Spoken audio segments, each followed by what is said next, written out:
Good morning. Good morning, people of LinkedIn. How are you doing? We are live. Good morning, Silvia.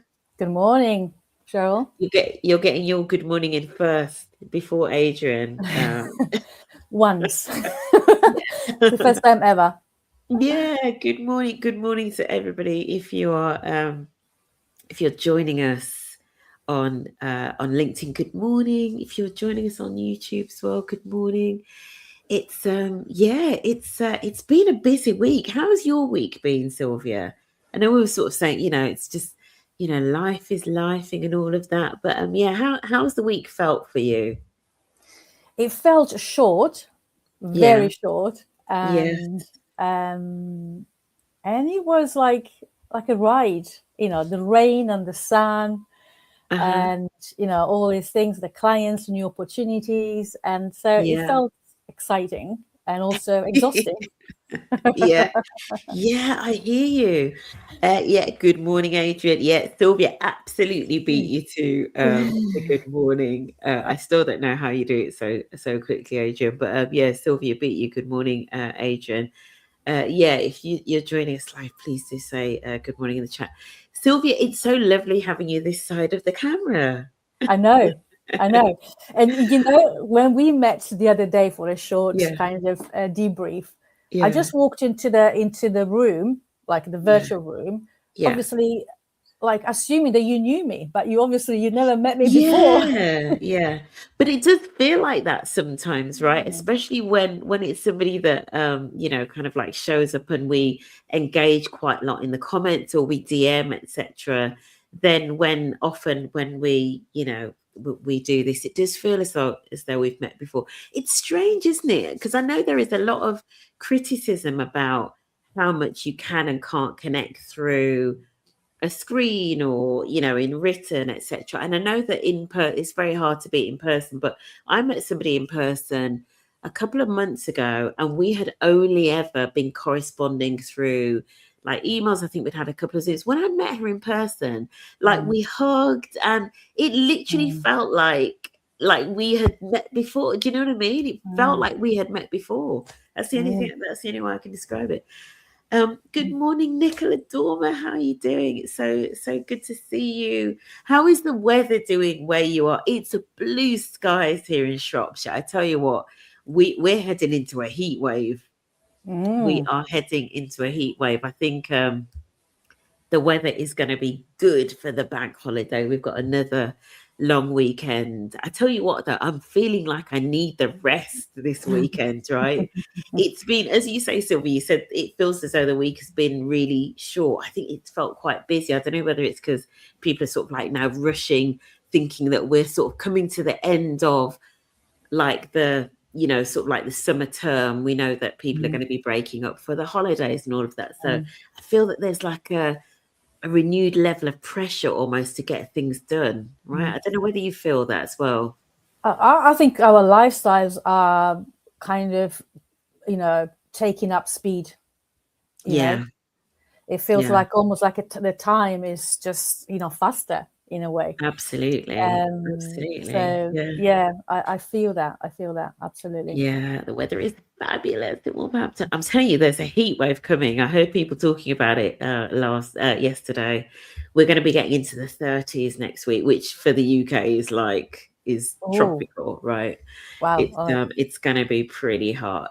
Good morning, Savannah Hanson. Savannah joining us, I think, from the 0121 as well. And it's sunny, right? It's sunny. And we're talking about the reason that I'm asking about, how people are doing and how your week is doing. We're kind of talking about, I guess, how things like this show up in the workplace, right? And I sort of call this one the hidden cost of holding it together because the work that you do, Sylvia, I've just realized I've got a spelling mistake on your name. I've got you with a Y, but you're Mm. Silvia. But the work that you do often is about like the level of energy that we bring into work and how things like that affect us. So, as you will know, Sylvia, obviously, we have the Oh traditional no! bio, right? Let's see what Claude has written for you today.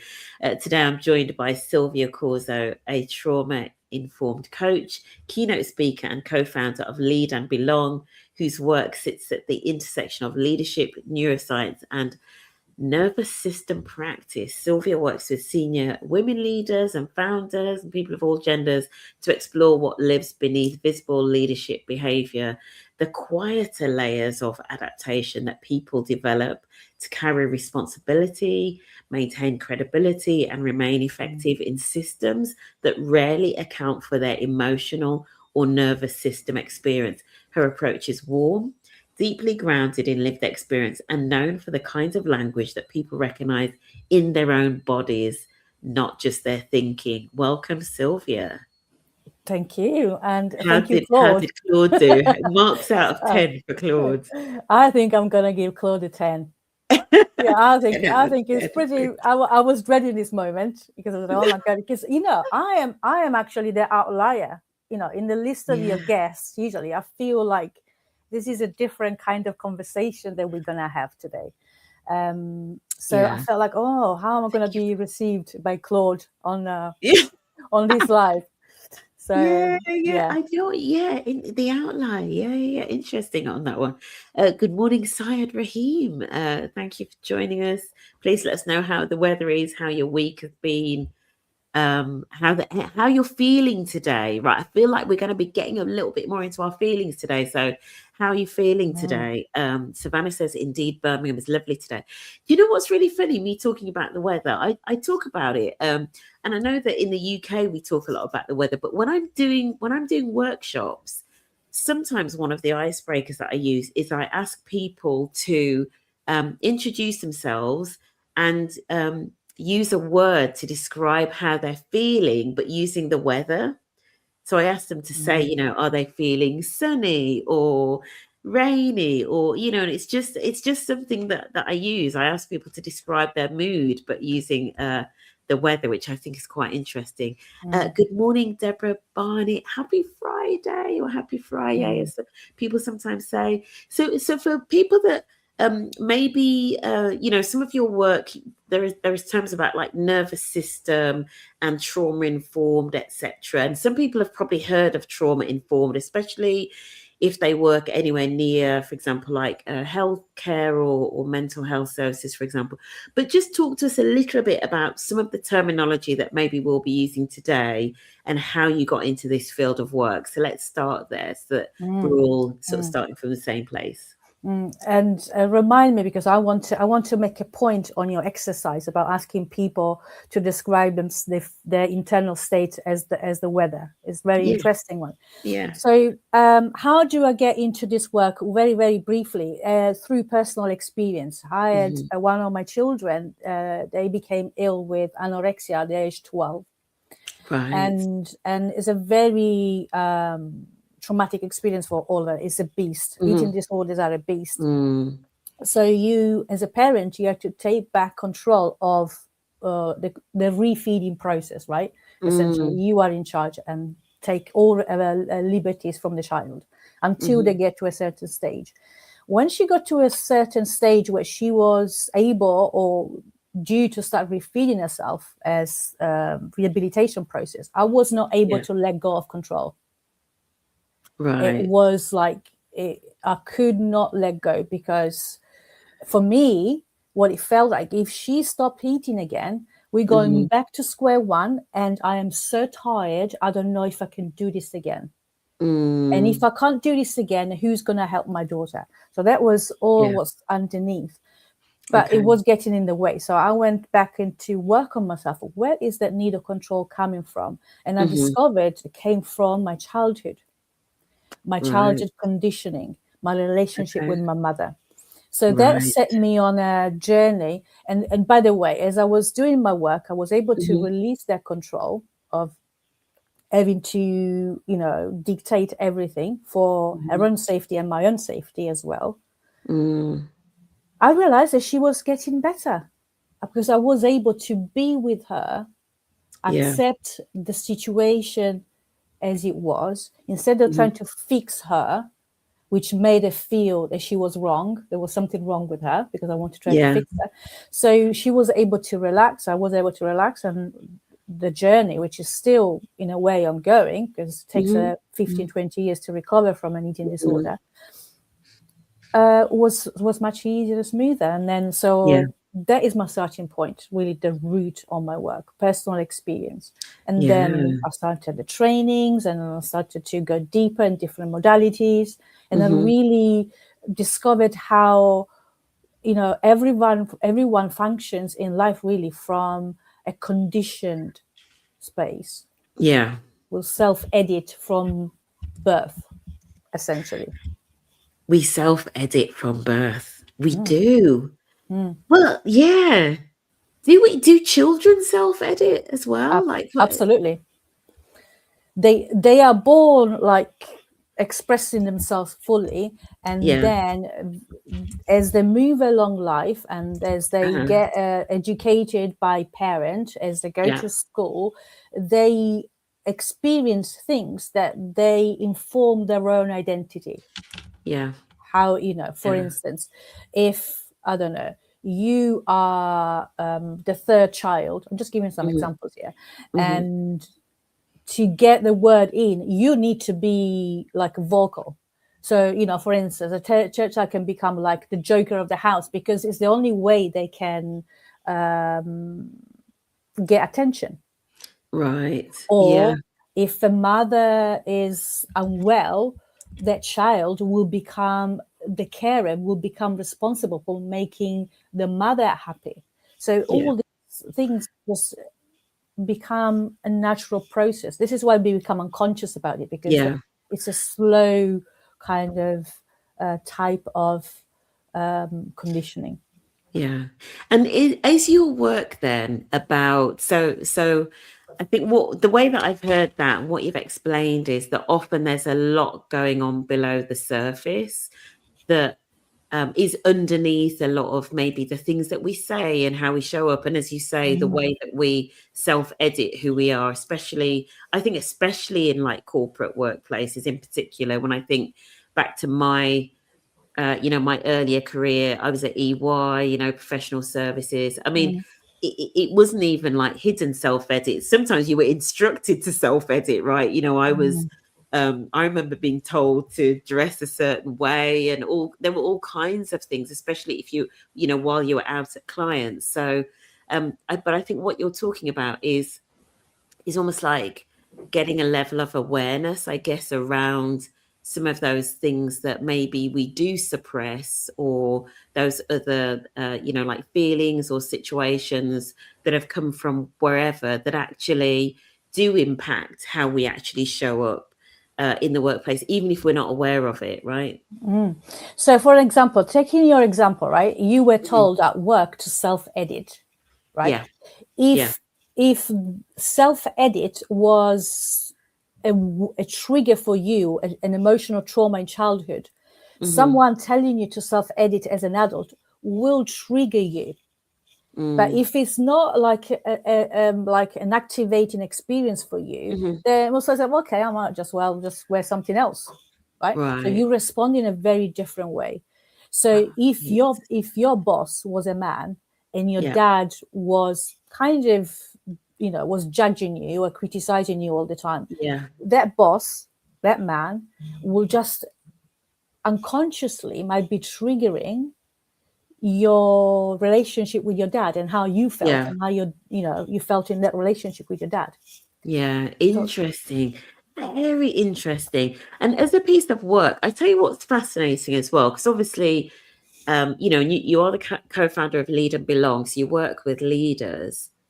And one of the things I always say about, particularly around sort of the work around inclusion and belonging, in terms of how people show up at work and how to unlock high performance, so how do we unlock the best of individuals when they come into work? I always talk about the importance of having tools, like a tool bag, because otherwise a lot of the work around inclusion and belonging just becomes theory, but you have to have like practical tools. And it sounds like, this is basically your toolkit, right, of what you will bring into the workplace, which I absolutely love. My toolkit tends to be like sort of change management and, you know, sort of group facilitation and all of that sort of thing.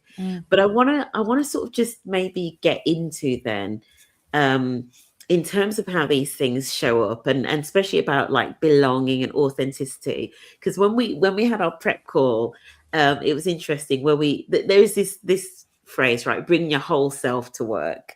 And I'd love to get people's thoughts in the comments. When you hear that, bring your whole self to work, how do people feel about that now? Is everybody like over it? As in like, yeah, it's been taken too far. People shouldn't take it literally in terms of bringing your whole self to work. Or do people feel like, no, absolutely, we should be bringing our whole selves to work? I'm still really interested to know what people think about that. Good morning, Junior. Happy bank holiday. Oh, I tell you what, I needed this bank holiday. Yeah, so bring your whole self to work. How are people feeling about that phrase? Is it time that we got rid of that phrase? And then I'm going to come back to you, Sylvia. So bring your whole self to work. You put a completely different spin on that. So just tell us about that. So much that you said that I'm trying to remember, you know, all I want to say. So bring yourself to work. I don't, you know, I say I'm neutral with that sentence until people are not expected to bring themselves to work. For me, it's not about bringing yourself to work, it's about acceptance. Can you accept me and how I want to show up at work? Of course, you know, there are boundaries and there are, you know, some rules, social rules that we need to, etiquette that we need to follow. But, you know, belonging is a primal need. It's not an accessory, you know, it's not like something, oh, it's a nice to have. It's a primal need. And actually, it's something that we're going to do anything to protect ourselves with. So if that is threatened, right, we're going to shut down. So instead of bring yourself to work is, can you accept the way I am as I show up? Yeah. That is more like what I feel it should be, because we meet in the middle. If I need to bring myself to work, I need to become very vulnerable. Yeah. But if you accept me, I can actually bring the part of me or the version of me that I feel comfortable at this stage in this relationship, and then you meet me in the middle. Yeah. We will, there's so much in there, Sylvie, that you said that we're going to unpack, right? Vulnerability and everything.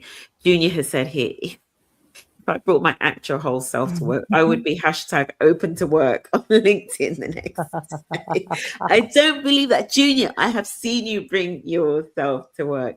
But I guess, you know, as you say, Sylvia, first of all, there are those social norms, right? There are social norms for different circumstances. I always say that the whole thing of bringing your whole self to work, when I'm with my mom, my mother, I'm from Birmingham, so we say mom, like MOM, which you probably know this having lived in Wolverhampton, right? So when I'm with my mom, I remember when I was a lot younger, I used to wear, do you remember when FC UK had those T-shirts out that said FC UK? And but I would never wear one in front of my mom because I knew that she would be offended and or would give me a lecture, right? But the whole bring yourself to work thing, one of the ways that I look at it is if you would have to filter some part of who you are in a way that others don't have to filter it, you know, especially if it's because you're not in the in group. So for example, even with my hair, like let's say, for many years when I was in the corporate world, my hair was straightened, you know, like it was relaxed, it was straight, etc. And certainly a lot of Black women in particular in corporate work spaces feel that pressure with their hair, or certainly did do for a long time, felt their pressure. And that's something where it's like you're feeling pressure to change something in a way that others don't feel that. Do you know what I mean? It's not normal for like people of other, you know, from other sort of ethnicities or with different hair types. So for me, that's an example of where there is more expectation on you to hide those elements of who you are. Do you know what I mean?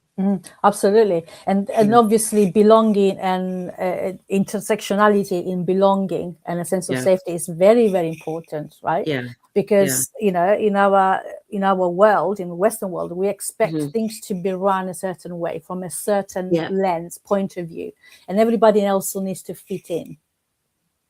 Yeah. Right. And Black and brown communities do this more than everyone else. Yeah.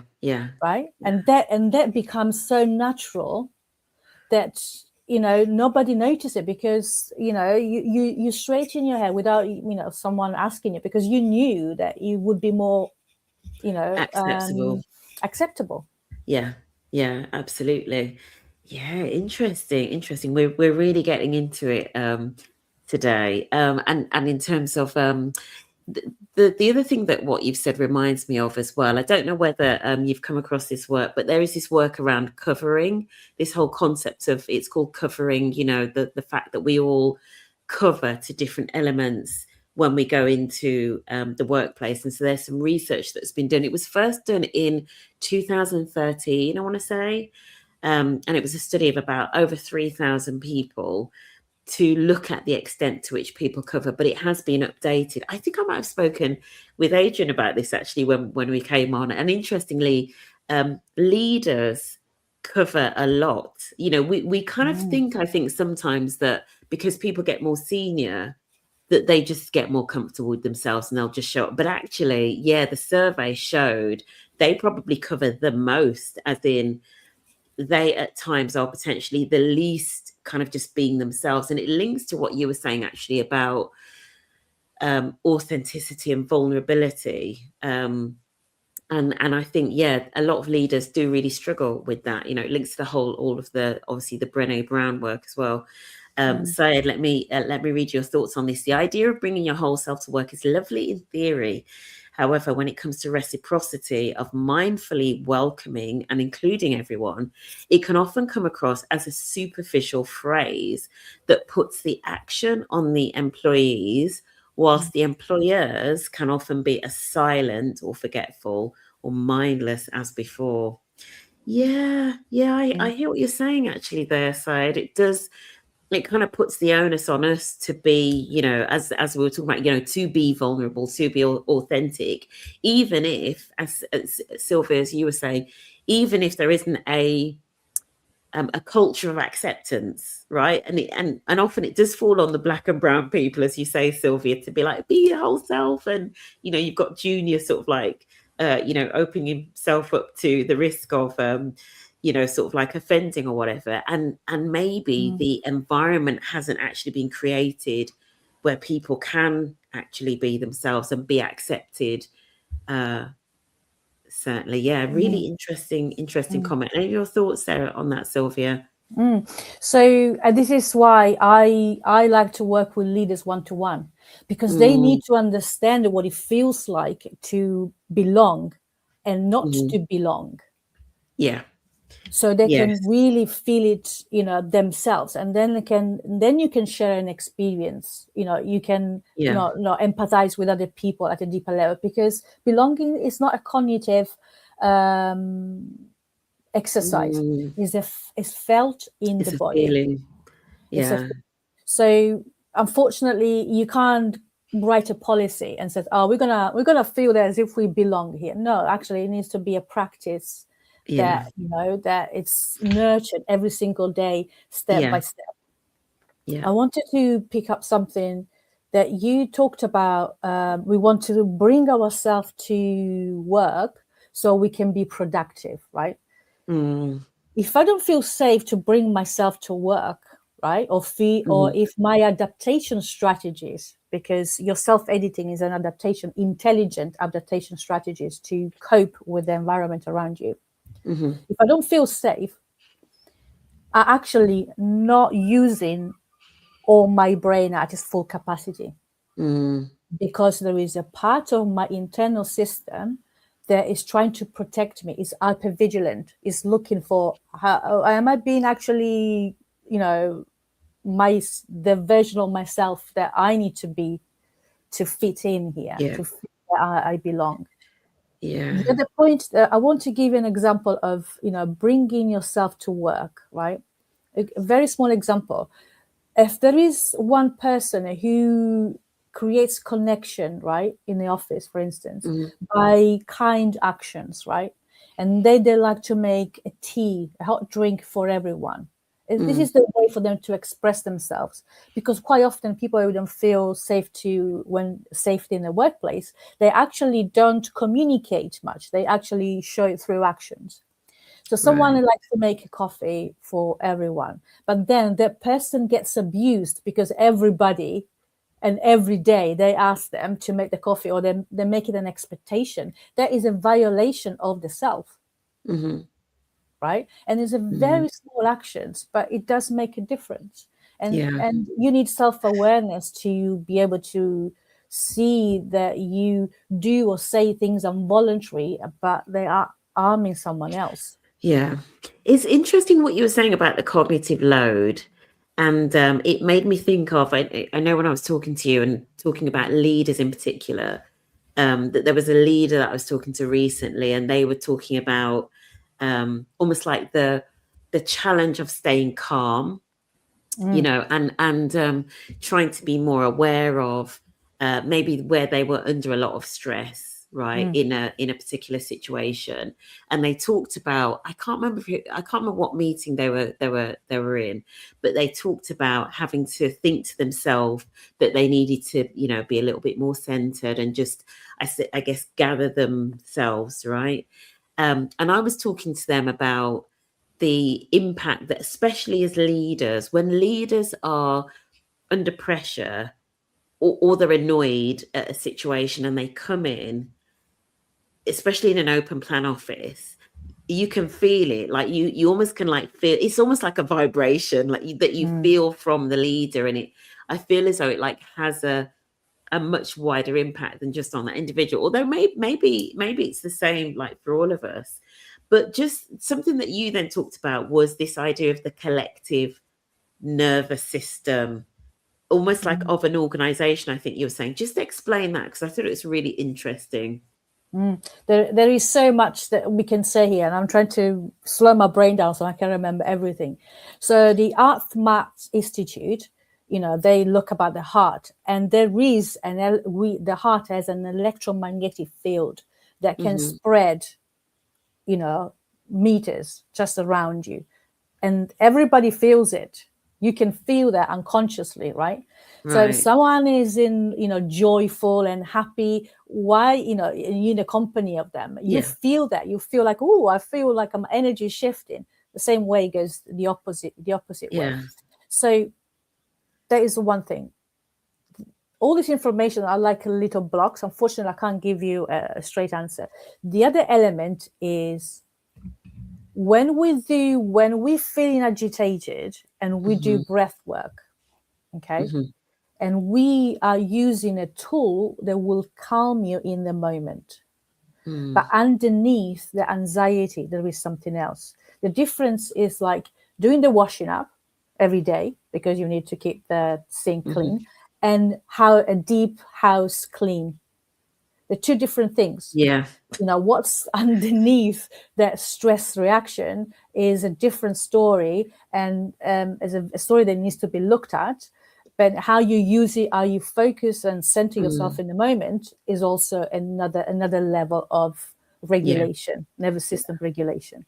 So that leader. So as you go up in seniorship levels, your authority and your power increases, right?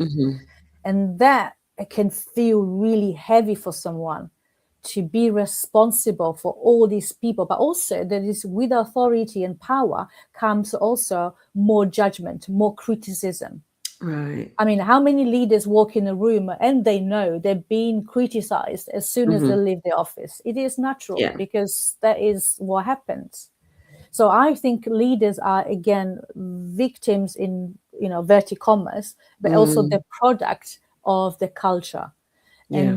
And like you mentioned, I speak about the culture of the organization as the nervous system. And the nervous system what it is essentially is a network of nerves that covers our body and controls everything. It's a sensory kind of machine and picks up very subtle inputs,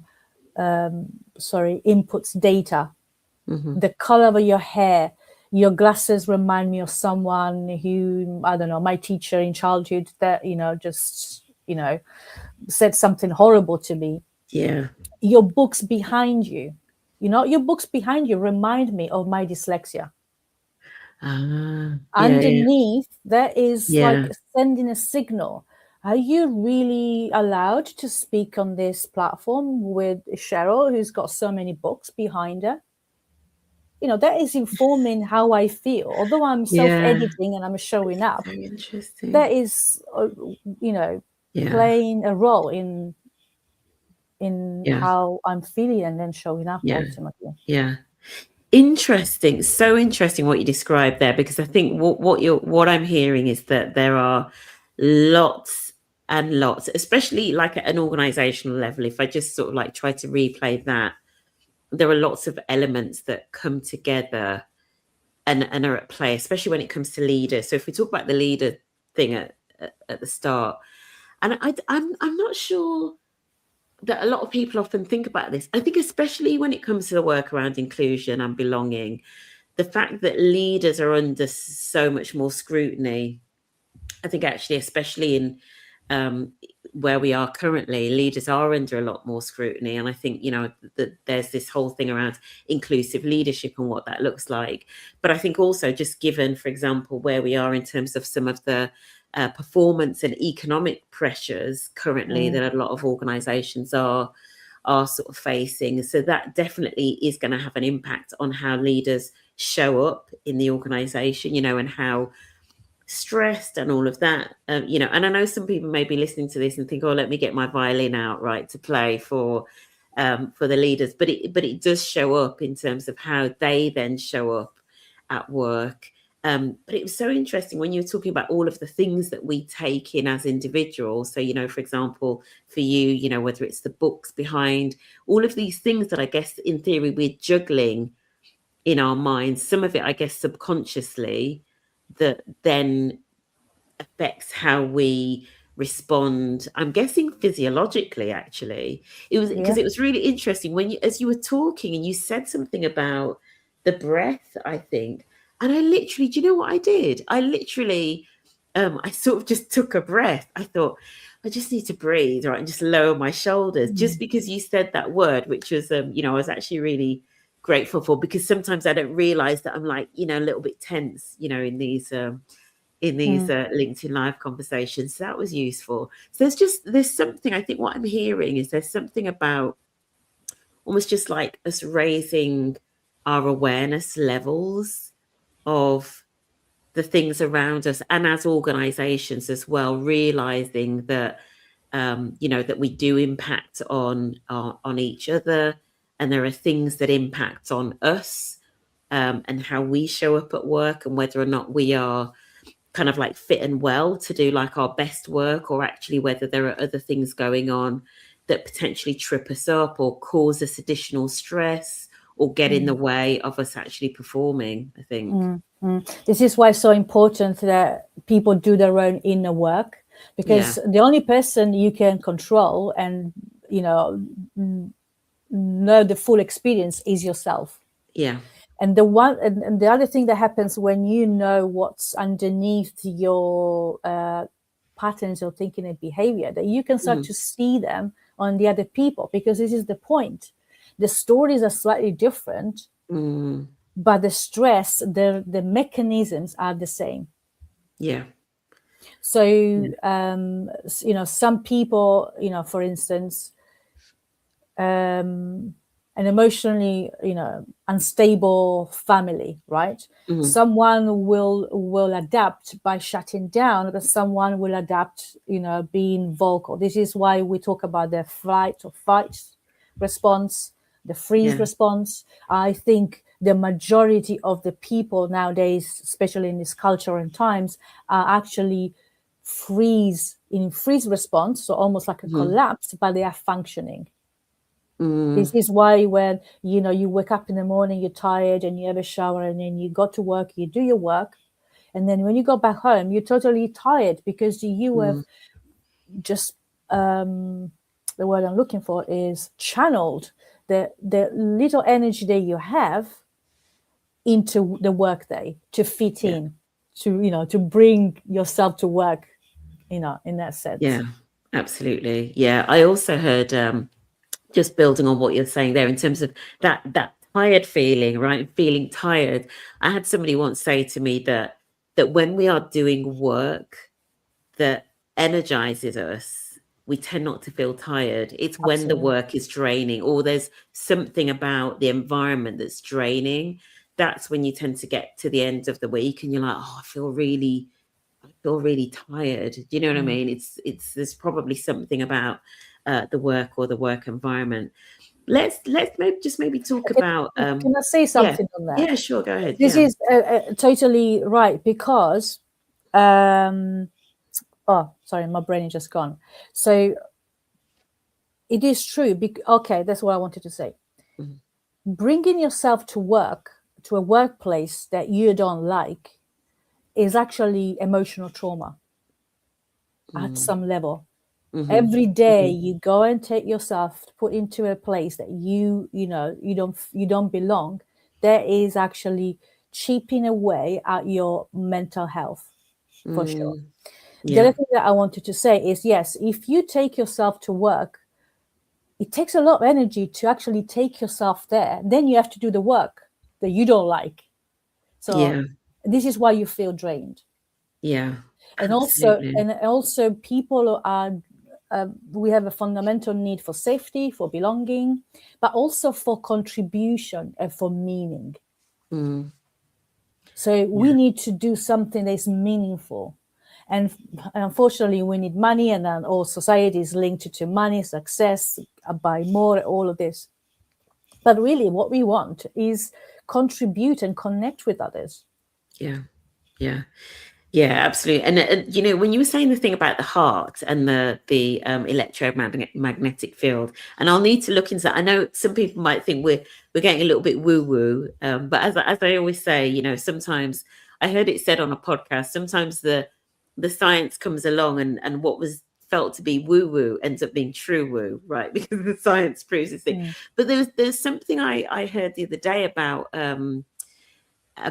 when we go to live music concerts, right? So when people go to like live music events, there's something about the vibrations that happen in a space, like in the audience I'm going slightly off on a tangent, but there is definitely something about the collective nervous system and proximity to others and feeding off their energy levels. Anyway, let me you're not going off in a tangent. Absolutely, because first of all, I use music in my work to actually do nervous system regulation work, and the sound travel through our body, right, through the nervous system. First of all, we made 90% out of water, and sound travels through water very well. Also, the nervous system is, and again, another electrical charge, and then therefore music works on that.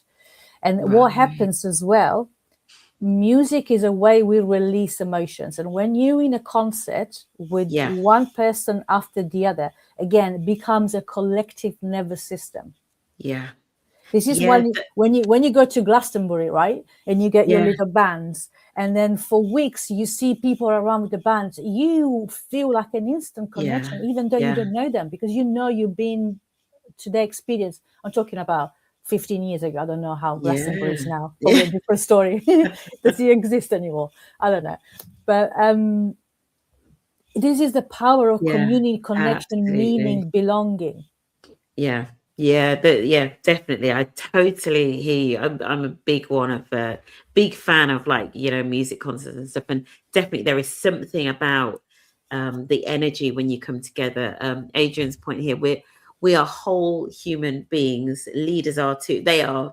I feel like we sometimes forget that leaders are human beings as well, with layers and aspects that interact with one another as we interact with the world. The inner work helps us become aware of this, and interactions become encounters with ourselves in the world. We do forget that leaders are human beings, and that they have similar needs, and perhaps even greater needs. I think we sort of assume that just because they're paid more, they should be able to deal with more, right? Yeah.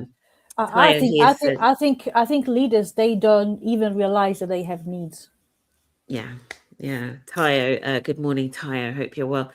Each person views the world through the colours in their life. Your lived experience is a prism or a lens. That takes me back to, like when I was at school and you first did the work with glass and sort of seeing rainbows in glass.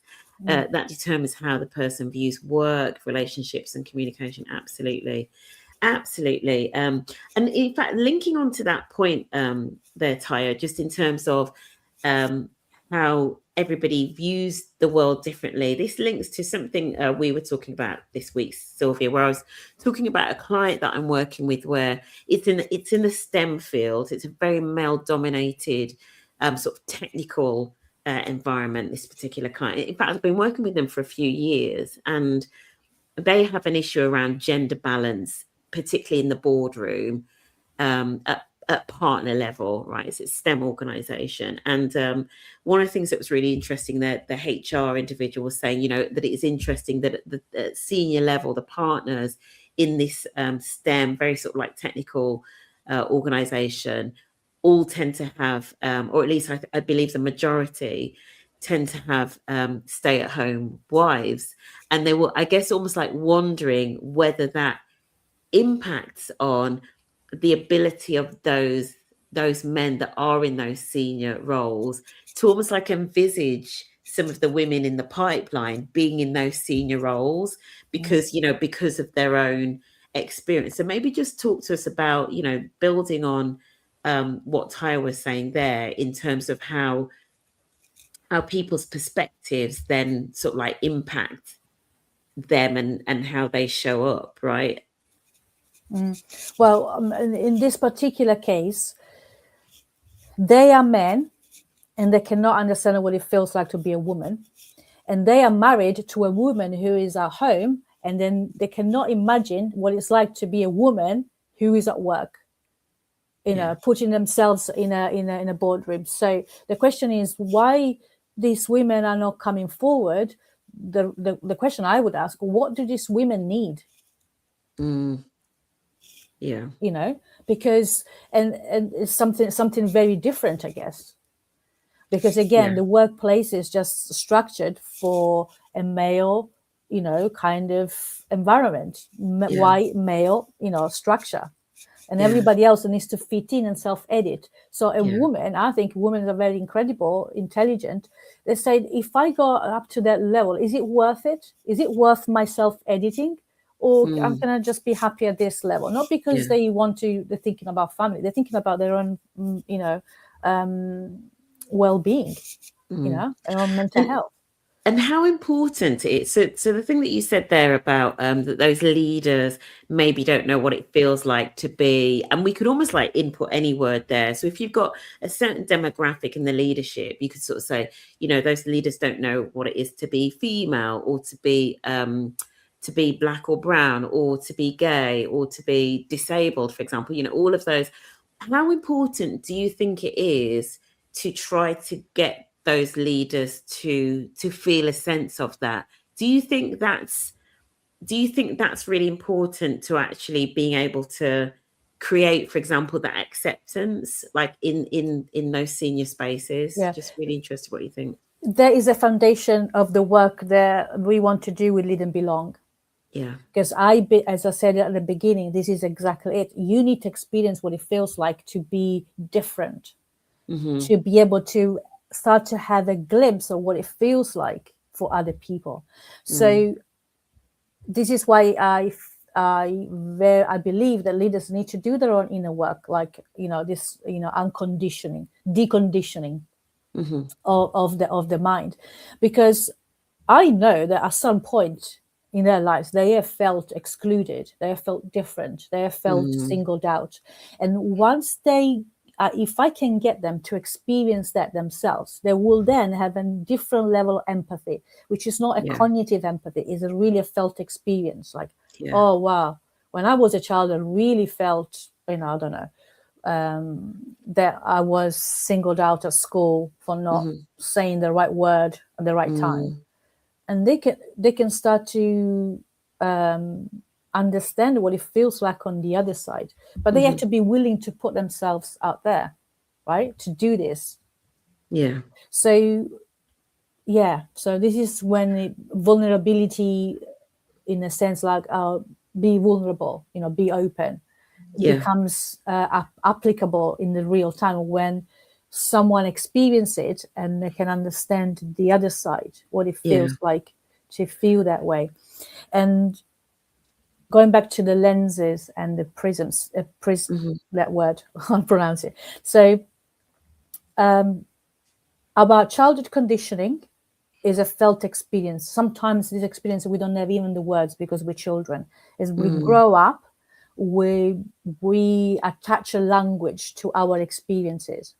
And those becomes our belief systems, what we say, what we think. And this is why the belief work that I do in my work is starting from a belief and going back to the original experience.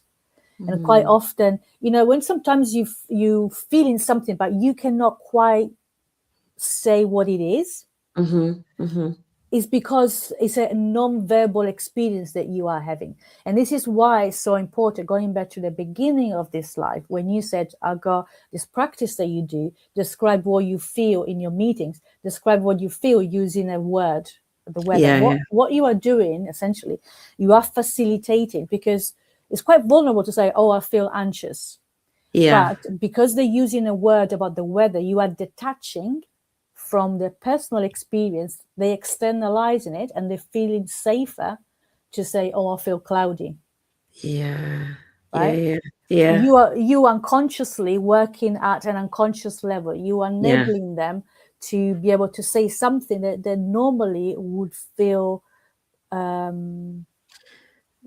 inappropriate to say, like embarrassed or self-conscious or something.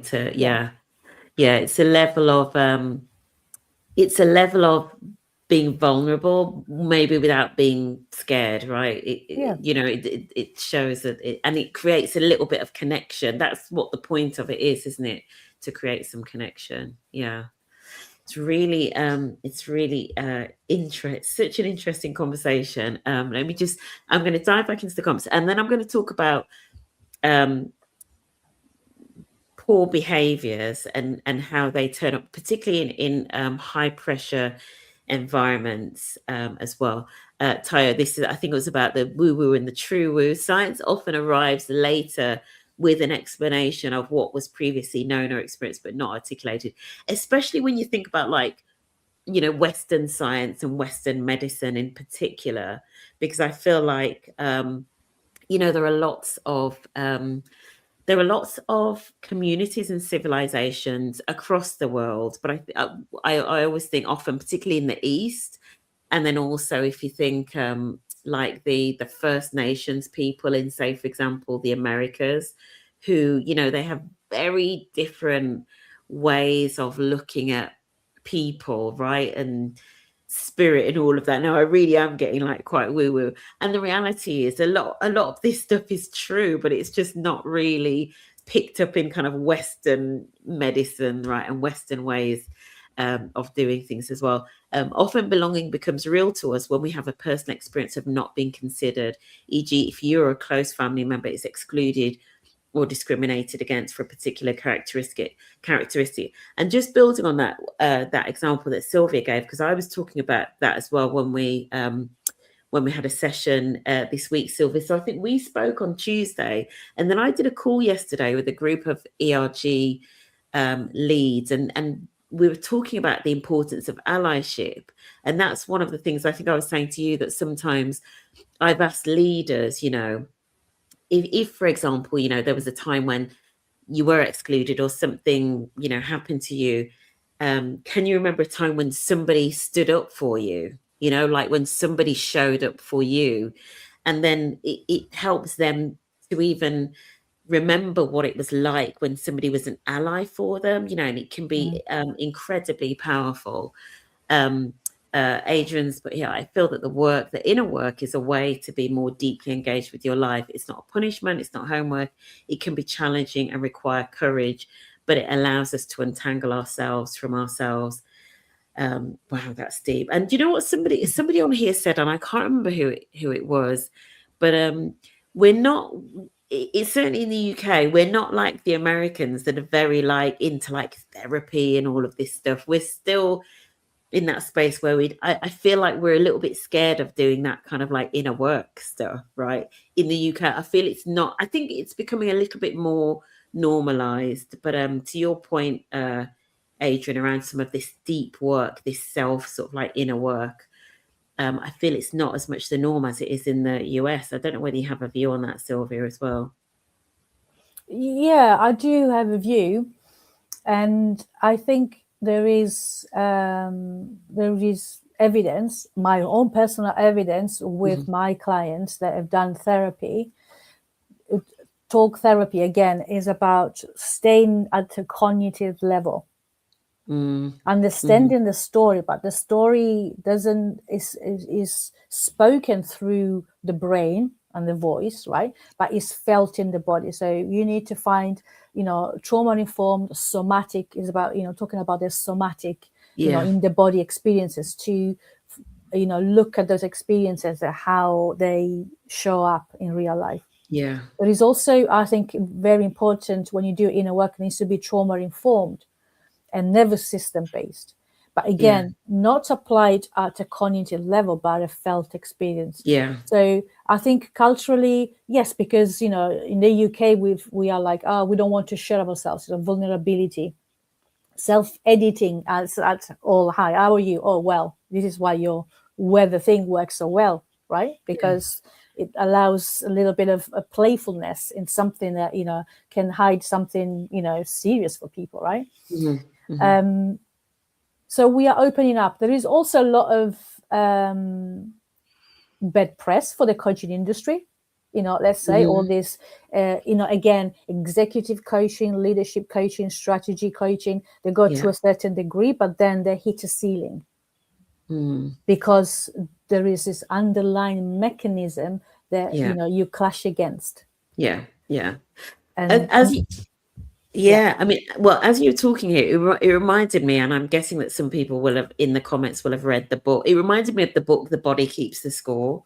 So as you were talking, I was thinking about that particular book, which is quite, it's very heavy, right, as a book, but it talks about, and when you talk about the somatic work as well, it talks about how trauma, especially past trauma, and it could be childhood trauma, literally almost like lives in the body, right? Like it, do you know what I mean? And that's why the book is called, The Body Keeps the Score.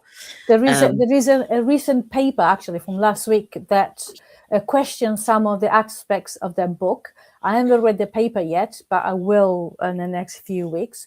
But I don't think it dismantles the myth. It's just as a different angle on the same thing. But absolutely, it's the nervous system that is our bodyguard and will drive our behaviors. Yeah. So one of the questions I spoke to you about was how high pressure environments change how we show up at work. So, for example, particularly around this work of like belonging and acceptance. So I have worked with a client where they've got some really, when I say poor behaviors, like non-inclusive behaviors, and we're talking about, things like, just some pretty bad things in terms of how people are treated, whether that be in meetings. And, I guess if we were sort of to take ourselves back to the sort of workplaces that you'd get 10, 20 years ago, which I was talking to somebody about this, the sort of workplaces where people would shout and scream and, way back in the day, there was literally fighting in boardrooms. I don't think we have that so much now, but things like, sexism, racism, ableism, homophobia, etc. And this is a client where it's fairly white collar, so fairly sort of like professional environment. And I'm sort of at the point where I'm sort of thinking it can't be because of a lack of knowledge. And I know that as an organization, they're under quite a lot of pressure. So I've almost like got a theory around how much of the incivility to each other as colleagues comes as a result of they're in a really high pressure sort of work environment, work pressure in terms of they've got huge backlogs and all of that kind of thing. So I'm just wondering how much of it is to do with an inability to sort of like self-regulate, in terms of how they respond to other people. What are your thoughts about that? Well, first of all, just quickly mention, there is a portion of a small portion of the population that is innately not malicious, but they can't they're fixed on themselves and that's it, right? And then leadership roles, this is their percentage is higher. So some people are just who they are and you can't change them. You need to work around them. But if you just say something important, the organization is under pressure. Means the organization is under pressure. Means everybody else under that organization is under pressure. And when we feel under pressure, the nervous system reacts. The prefrontal cortex is the cognitive part of the brain that makes us think and learn, and things will just goes out of the window. And what we dealing with is the emotional side, is about survival. It feels like it is the fighter who is the fittest, right? You need to scramble, and then the predictive brain, which is the also predicts for survival. Again, it's not programmed for compassion and self-awareness. It's just survival. What do I need to do to be at the top of the chain? We just get, do you know what, as you were talking there, it just all sort of made sense. I could almost sort of just see it. And you're right in terms of like the whole survival thing, which we know, especially having come through, like, for example, COVID and all of that, we know that I remember actually I was working with a different organization, and we know that just after COVID, when people started going back to public spaces, like say audiences and that sort of thing, the behaviors were terrible. Like they were really, really bad. And some people were like, people have forgotten how to behave.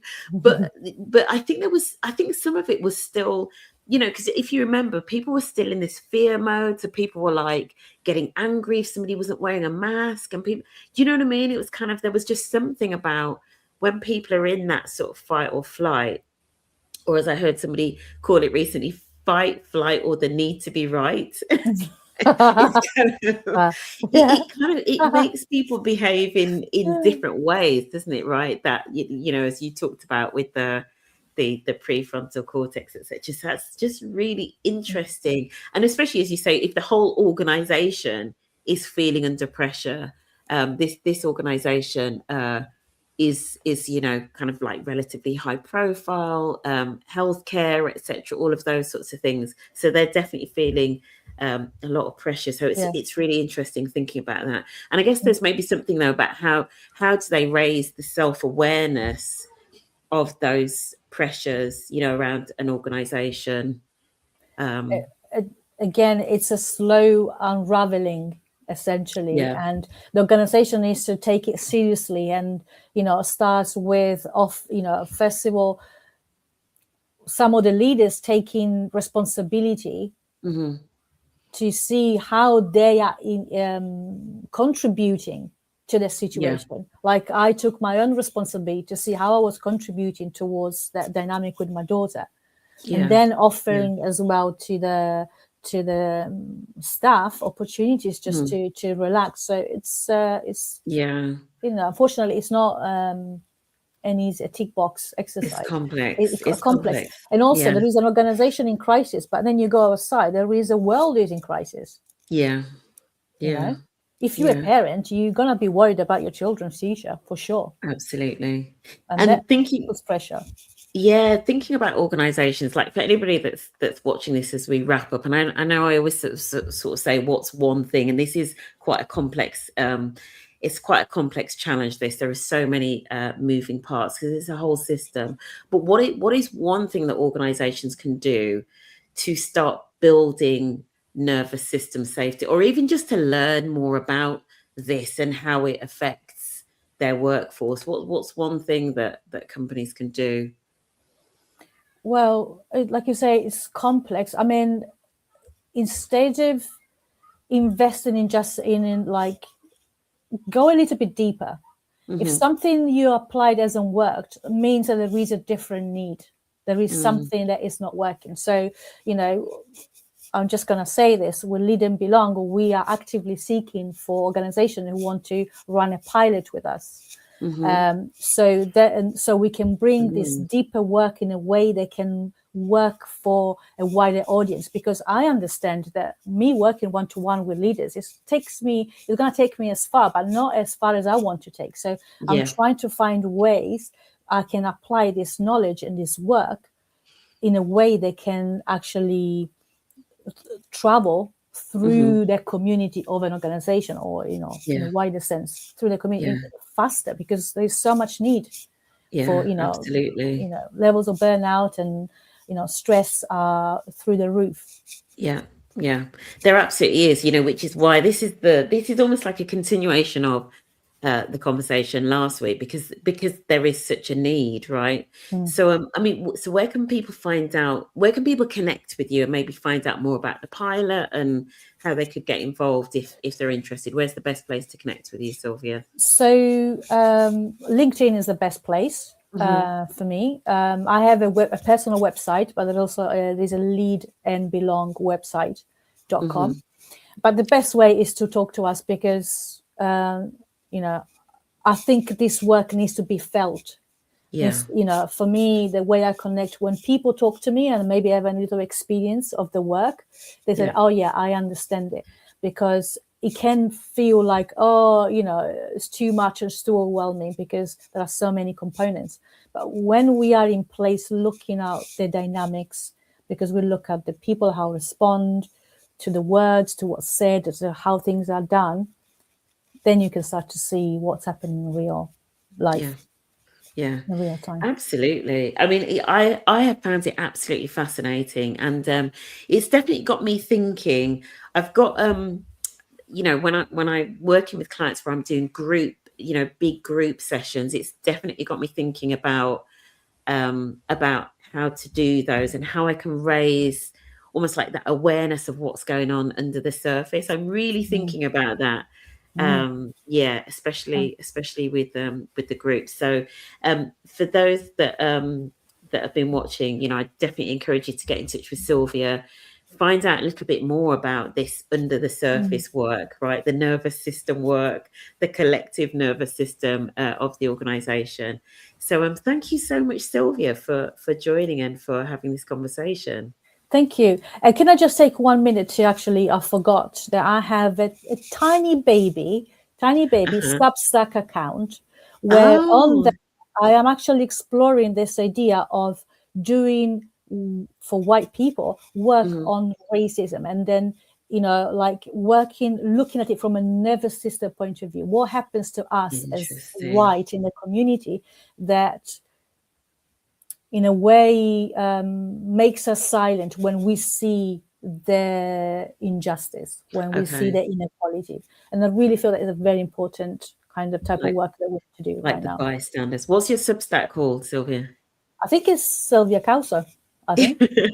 Oh, Causo. And your surname is pronounced Causo, not Corso. It's okay. Causo. Silvia Causo. Amazing. Tayo. Oh, and The Body Keeps the Score book controversy. Tayo, thank you for posting the links to that. I'm going to definitely have a look at that. Oh, and there's one that's called The Body Doesn't Keep the Score. Okay, interesting. Wow. Yeah. So, I need to look into that. And we definitely will do. Yeah. Thank you so much, Silvia. And thank you to everybody as well that has been in the comments as well this morning, especially if you've stayed with us for the entire conversation. I feel like we could have gone on for much, much longer, and there are a few rabbit holes that I wanted to go down, but I was mindful of time. So thank you again, Silvia. It's really informative, and thank you to everybody that has stayed with us for the live. And if you're watching us on the replay, thank you so much for taking an hour and 4 minutes of your day to join us. It's been incredible, and enjoy the bank holiday weekend and the incredible weather.